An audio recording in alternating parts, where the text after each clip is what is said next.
Good evening. Phil Lindemann with your Krystal 93 News from Luna Lending. A suspect is now in custody for this morning's fake bomb threat at Summit High School. Authorities traced the call to Adams County. Summit deputies made the arrest there.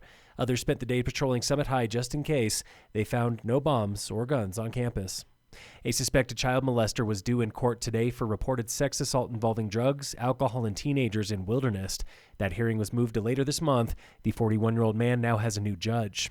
Election day came and went, and candidates, both winners and losers, are reflecting on what a new president means for Summit. Returning Democratic Commissioner Tamara Pogue. We have to continue, particularly in the environment that's coming, to make sure that we are spending every penny wisely. Also back is Eric Mamula, now serving his first full term. Health and Human Services money, what's going to happen to some of the infrastructure money? Will there be more of it? Will there be less of it? I think, only time will tell. Mamula's opponent, Al Bacher, has this to say. Sanctuary cities and states are really going to feel federal pressure now. Cooperation with ICE is going to get a lot better. Bacher, a Republican, hopes the feds put pressure on Colorado. Let's face it, the sheriff is back in town. Mamula sees it another way. Definitely worry about what's going to happen with our immigrant community that really supply so much value to a tourist economy like we have up here. Appointed Commissioner Nina Waters, she will also be serving her first full term. She ran unopposed.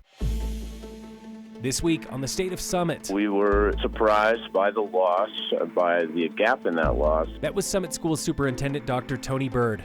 Just hours after, 57% of voters here rejected a bond measure worth nearly $196 million.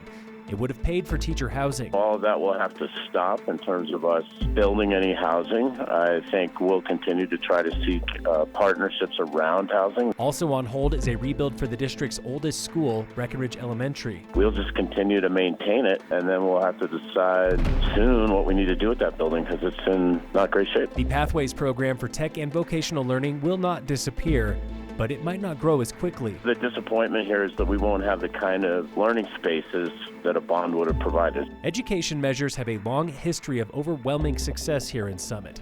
So what happened this time? The superintendent has one theory. We knew it was going to be a little bit more of a challenge with the teachers union SEA being neutral. Newly re-elected Commissioner Tamara Pogue has another theory. I don't know that it was a no to education vote, but I think it was a reflection on how many people in Summit County are struggling financially. Losing Commissioner candidate Al Bacher believes it was too much all at once. The school district erred in not putting 5 separate things. They tried to give an all or nothing, and they got nothing. Summit was not alone. Voters in at least 10 other school districts rejected education tax hikes. Now it's back to square one for the Summit School Board and this superintendent. A lot of lessons learned. We'll regroup and figure it out. We're going to do what's best for kids in the community. That's always our goal. Tune in again next week for the State of Summit on Krystal 93.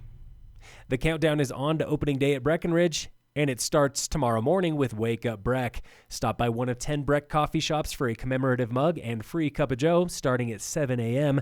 Get them until they're gone. Breck opening day, it's Friday. In sports, the Nuggets play the Thunder tonight at 7.